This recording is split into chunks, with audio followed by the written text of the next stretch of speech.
നമസ്കാരം. ഇന്ന് ഒരു തിരഞ്ഞെടുപ്പ് ആധികാരികമായി ഇന്ത്യയിൽ BJP ജയിച്ചിരിക്കുന്നു. ഇന്ന് ഡേറ്റ് 28 ഏപ്രിൽ മാസം 2026. ഗുജറാത്തിലെ തദ്ദേശ തിരഞ്ഞെടുപ്പ് വിജയിച്ചിരിക്കുന്നു. മാതൃഭൂമിയുടെ അവതാരിക തന്നെ അത് പറയുന്നത് നമുക്കൊന്ന് കേൾക്കാം. ഗുജറാത്തിലെ തദ്ദേശ സ്വയംഭരണ സ്ഥാപനങ്ങളിലേക്ക് നടന്ന തെരഞ്ഞെടുപ്പിൽ BJPക്ക് വൻ വിജയം. എല്ലാ കോർപ്പറേഷനുകളിലും BJP മുൻപിൽ നിൽക്കുന്നു. അഹമ്മദാബാദ് മുനിസിപ്പൽ കോർപ്പറേഷനിൽ 63 സീറ്റിലും BJPക്ക് ലീഡ്. വിഷ്ണു പ്രസാദ് വിവരങ്ങളുമായി. വിഷ്ണു, വിശദാംശങ്ങൾ. BJP തിരഞ്ഞെടുപ്പുകളിൽ ജയിക്കുമ്പോഴെല്ലാം എതിരാളികളും അവരുടെ വിമർശകരും പറയാറ് അത് വോട്ടിംഗ് മെഷീനിൽ കൃത്രിമം കാണിച്ചിട്ടാണെന്നാണ്. യാഥാർത്ഥ്യമാണോ അത്?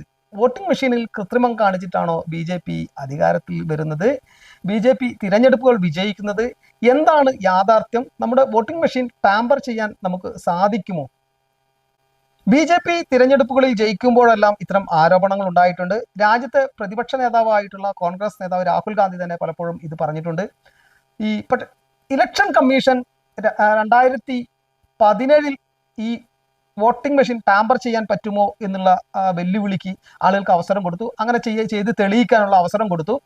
അപ്പോൾ തിരഞ്ഞെടുപ്പ് കമ്മീഷൻ ആവശ്യപ്പെട്ടത് ചില കാര്യങ്ങളാണ്. കൃത്യമായിട്ട് ഈ വോട്ടിംഗ് മെഷീൻ ടാമ്പർ ചെയ്യാൻ പറ്റുമോ, നിങ്ങൾക്ക് എങ്ങനെ ചെയ്യാൻ സാധിക്കും, ചില മാനദണ്ഡങ്ങളും വെച്ചിരുന്നു. അതായത് പൂർണ്ണമായിട്ടും വോട്ട് ചെയ്ത മുൻ തെരഞ്ഞെടുപ്പുകൾ ഉപയോഗിച്ച വോട്ടിംഗ് മെഷീൻ തന്നെയാണ് 2017 ഇത് തെളിയിക്കാൻ, പരീക്ഷിച്ച് തെളിയിക്കാൻ, വെല്ലുവിളിച്ച ആളുകളിൽ ഇങ്ങനെ കൃത്രിമം ഉണ്ടെന്ന് സംശയിച്ച ആളുകൾക്ക്, എക്സ്പെർട്ടുകളായിട്ടുള്ള ആളുകൾക്ക് ഇത് ഇങ്ങനെ കൃത്രിമം നടത്താൻ പറ്റും എന്ന് തെളിയിക്കാൻ വേണ്ടി നൽകിയത്. അത് ഇലക്ഷൻ കമ്മീഷൻ ചോദിച്ച ചോദ്യങ്ങൾ ഇതാണ്. ചെയ്തു കഴിഞ്ഞാൽ ആൾറെഡി ഒരു വോട്ടിംഗ് മെഷീനിൽ വോട്ടുകൾ ചെയ്തു കഴിഞ്ഞു, 1000 വോട്ട് ചെയ്തു കഴിഞ്ഞു. ഈ വോട്ടിൽ മാറ്റം വരുത്താൻ കഴിയുമോ? ഒന്ന് അതാണ്. അത് ഡിലീറ്റ് ചെയ്യാതെ അതിൽ മാറ്റം വരുത്താൻ കഴിയുമോ എന്നാണ്. ഭാവിയിൽ ചെയ്യുന്ന, അതായത് ഇനിയിപ്പോൾ ഭാവിയിൽ ഒരു വോട്ടിംഗ് മെഷീൻ, ഈ വോട്ടിംഗ് മെഷീൻ പിന്നീട് ഉപയോഗിക്കുന്നു, വരുന്ന തെരഞ്ഞെടുപ്പുകൾ ഉപയോഗിക്കാമെങ്കിൽ ഇത് താമരയ്ക്ക് മാത്രം, അല്ലെങ്കിൽ കൈപ്പത്തിക്ക് മാത്രം, ഇല്ലെങ്കിൽ അരിവാളിന് മാത്രം ചെയ്യുന്ന രീതിയിൽ സെറ്റ് ചെയ്ത് വെക്കാൻ കഴിയുമോ? തെരഞ്ഞെടുപ്പ് കമ്മീഷന്റെ ഒരു ചോദ്യമായിരുന്നു അത്. അതുപോലെ തന്നെ നമുക്ക് ഇഷ്ടപ്പെട്ട, അതായത് ഈ ടാമ്പർ ചെയ്യാൻ, കൃത്രിമം കാണിക്കുന്ന ആളുകൾക്ക് ഇഷ്ടപ്പെട്ട ചിഹ്നത്തിലേക്ക് ആളുകൾ വോട്ട് ചെയ്യുന്നത് ആ ചിഹ്നത്തിലേക്ക് വീഴുന്ന രീതിയിൽ ചെയ്യാൻ കഴിയുമോ എന്നുള്ളതല്ല. ഇത് ചെയ്യുമ്പോഴും ഇലക്ഷൻ കമ്മീഷൻ പറഞ്ഞിരുന്നു ചില സുരക്ഷാ മാനദണ്ഡങ്ങളുണ്ട്, സെക്യൂരിറ്റി മെഷേഴ്സ് ഉണ്ട്. ഇത് ഈ തിരഞ്ഞെടുപ്പ് കമ്മീഷൻ ഇതിൽ ഈ വോട്ടിംഗ് മെഷീൻ ചെയ്തു വെച്ചത് അതൊന്നും ബ്രേക്ക് ചെയ്യാതെ വേണം ചെയ്യാനെന്ന്. ആരും തന്നെ ഈ വെല്ലുവിളി ഏറ്റെടുക്കാൻ തയ്യാറായില്ല. പുറത്തു നിന്ന് ഇങ്ങനെ കൃത്രിമം നടത്തുന്നു എന്ന് പറഞ്ഞിരുന്നെങ്കിലും ആർക്കും തന്നെ ഈ വെല്ലുവിളി ഏറ്റെടുത്ത്, ഇലക്ഷൻ കമ്മീഷന്റെ വെല്ലുവിളി ഒരു രാഷ്ട്രീയ പാർട്ടിയും, രാഹുൽ ഗാന്ധി ആയിക്കോട്ടെ, അങ്ങനെ ഏതൊരു പാർട്ടി ആയിക്കോട്ടെ, ഇന്ത്യയിൽ ഓരോ പാർട്ടികളും ഇലക്ഷൻ കമ്മീഷന്റെ വെല്ലുവിളി ഏറ്റെടുത്തില്ല, അത് പോയി ചെയ്യാൻ തയ്യാറായില്ല. അത് വെറും ആരോപണം മാത്രമായിരുന്നു. 2019 ഇതുപോലെ, 2017 ഇതുപോലെ അവസരം കൊടുത്തു, 2019 വീണ്ടും ഇതുപോലെ ആവർത്തിച്ചു. 2014 ശേഷമാണ് ഈ കൃത്രിമം നടന്നു എന്നുള്ളത്, നരേന്ദ്രമോദി ജയിച്ചതിന് ശേഷമാണ് കൃത്രിമം നടന്നു എന്നുള്ളത് വന്നത്. 2019 ഒരു എക്സ്പെർട്ട് ആയിട്ടുള്ള ആളുകൾ, കുറച്ച് എക്സ്പെർട്സിന് ഇതുപോലെ ഇലക്ട്രോണിക്കൽ എക്സ്പെർട്സിന് ഇത് സാധിക്കുമെന്ന് പറഞ്ഞു. അതും അവസരം കൊടുത്തു. പക്ഷെ അവർക്കും അത് ചെയ്യാൻ കഴിഞ്ഞില്ല. വോട്ടിംഗ് മെഷീനിൽ ആധികാരികമായി കൃത്രിമം നടത്താൻ കഴിയുന്ന ആധികാരികമായി ഒരാൾക്കും തെളിയിക്കാൻ കഴിഞ്ഞിട്ടില്ല എന്ന് തന്നെയാണ് സുപ്രീം കോടതിയുടെ മുന്നിൽ ഇത് വന്നപ്പോഴും സുപ്രീം കോടതിയും പറഞ്ഞത്. ഇത് വാദങ്ങളും ആരോപണങ്ങളും മാത്രമാണ്, തെളിവുകൾ ഇതിലില്ല എന്ന് തന്നെയാണ്. ആരോപണങ്ങൾ പറയുകയില്ലാതെ രേഖാമൂലം ഇത് എഴുതി തരാൻ പറഞ്ഞു. ഇത്തരം ഈ കൃത്രിമം കാണിക്കുന്നു, തിരഞ്ഞെടുപ്പുകൾ ഈ പാർട്ടി ഇല്ലെങ്കിൽ ഇന്ന പാർട്ടി, ഇന്ന വ്യക്തികൾ കൃത്രിമം കാണിക്കുന്നു എന്ന് രേഖാമൂലം പരാതി എഴുതി തരാൻ പറഞ്ഞു. പരാതി എഴുതി തന്നാൽ ആ പരാതിക്കാരൻ അത് നമ്മുടെ ഈ രാജ്യത്തെ ഒരു സ്വതന്ത്ര സംവിധാനത്തിന്റെ വിശ്വാസ്യതയെ തകർക്കാൻ ഉള്ളതാണെന്ന് പറഞ്ഞാൽ അദ്ദേഹത്തിനെതിരെ നിയമ നടപടി എടുക്കാൻ കഴിയും. അതുകൊണ്ട് തന്നെ ആരും ആരോപണം തെളിയിക്കാനും തയ്യാറായില്ല. പക്ഷെ നമ്മളിവിടെ ചിന്തിക്കേണ്ടത് എന്തുകൊണ്ടാണ് BJP തിരഞ്ഞെടുപ്പുകൾ ജയിക്കുന്നത്? കൃത്യമായിട്ടും രാഷ്ട്രീയ രംഗം നിരീക്ഷിക്കുന്ന ആർക്കും പറയാൻ കഴിയും BJPക്ക് ജയിക്കാൻ ഇന്ന് രാജ്യത്തെ ഒരു കൃത്രിമവും വോട്ടിംഗ് മെഷീനിൽ ചെയ്യേണ്ട അതിനുള്ള സംവിധാനങ്ങൾ അവർക്കുണ്ട്. അതെന്താണെന്ന് നമുക്കൊന്ന് പരിശോധിക്കാം. നോക്കൂ, ഇന്ത്യയിലെ ഏറ്റവും വലിയ രാഷ്ട്രീയ പ്രസ്ഥാനമാണ് BJP. അതിന് പിറകിൽ കൃത്യമായിട്ടുള്ള ഒരു കേഡർ സംവിധാനമുണ്ട്, RSS എന്ന പേരിൽ. വലിയൊരു പരിവാറിന്റെ, അതായത് RSSന്റെ പരിവാർ, സംഘ് പരിവാർ എന്ന് പറയുന്ന വലിയൊരു സംവിധാനം അവർക്കുണ്ട്. ഒരു തിരഞ്ഞെടുപ്പ് യന്ത്രം തന്നെയാണ് BJP. ഏറ്റവും അധികം സംസ്ഥാനങ്ങൾ, 20ലധികം സംസ്ഥാനങ്ങൾ നേരിട്ടോ സഖ്യകക്ഷികളായിട്ടോ ഭരിക്കുന്ന ഒരു പ്രസ്ഥാനമാണ് BJP. അതിന്റെ പ്രവർത്തനം കൃത്യമായിട്ടൊരു തെരഞ്ഞെടുപ്പ് യന്ത്രത്തെ പോലെയാണ്. കോൺഗ്രസിനെ പോലെ കേവലം ഒരു ആൾക്കൂട്ടം മാത്രമായല്ല അത് പ്രവർത്തിക്കുന്നത്. നമുക്കറിയാം, പന്ന പ്രമുഖ് എന്ന് പറയുന്ന ഒരു സംവിധാനമുണ്ട്. ഒരു പന്ന എന്ന് പറഞ്ഞ ഒരു പേജ് എന്നാണ് അർത്ഥം. വോട്ടർ പട്ടികയിലെ ഒരു പേജിന് ഒരു വ്യക്തിക്ക് ചുമതല നൽകിക്കൊണ്ട് ആ വോട്ടർ പട്ടികയിൽ 25 പേരാണ് ഒരു വോട്ടർ പട്ടികയിൽ ഉള്ളെങ്കിൽ ആ 25 പേരെ ഒരു നേതാവിന്, ഒരു പ്രാദേശിക നേതാവിന് ചുമതല കൊടുത്തുകൊണ്ട് അവരെ കൊണ്ട് ഈ പാർട്ടിക്ക് വോട്ട് ചെയ്യിക്കേണ്ട ചുമതല ഈ നേതാവിനാണ് ഉള്ളത് എന്ന തരത്തിൽ സിസ്റ്റമാറ്റിക്കായി ഒരു യന്ത്രത്തെ പോലെ, എണ്ണയിട്ട യന്ത്രത്തെ പോലെ പ്രവർത്തിക്കുന്ന ഒരു തിരഞ്ഞെടുപ്പ് സംവിധാനം ബി ജെ പിക്ക് ഉണ്ട്.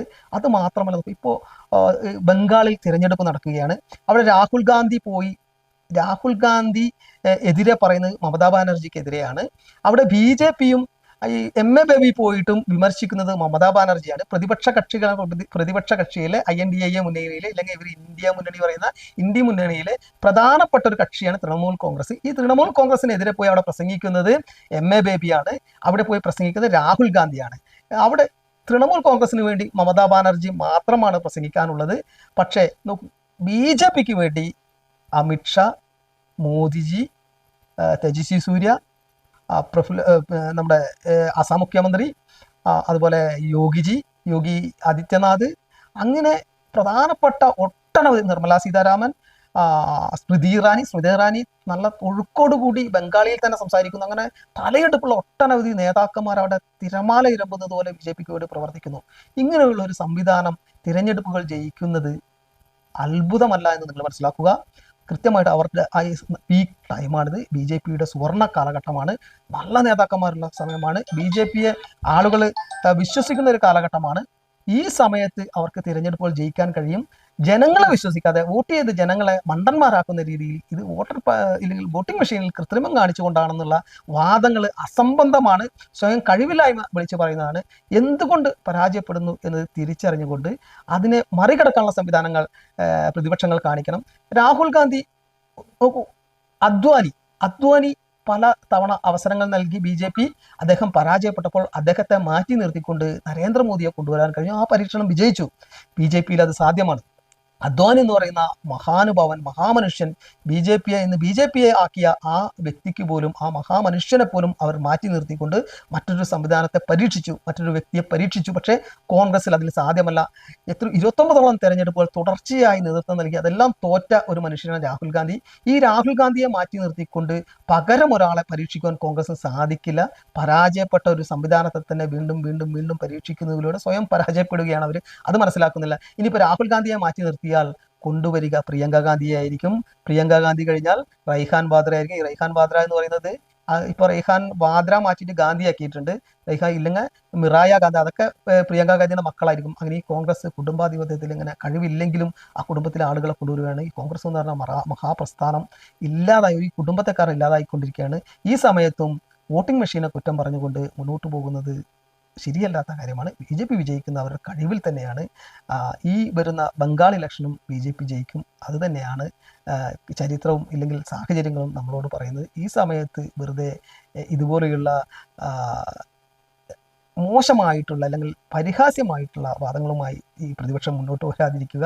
തിരഞ്ഞെടുപ്പുകളെ പരാജയങ്ങളെക്കുറിച്ച് പഠിച്ചുകൊണ്ട് പാഠങ്ങളിൽ നിന്ന് മുന്നോട്ട് പോകാൻ നിങ്ങൾ പരിശ്രമിക്കുക. വിജയം നിങ്ങൾക്കുണ്ടാകും എന്ന് മാത്രം പറഞ്ഞുകൊണ്ട് നന്ദി, നമസ്കാരം.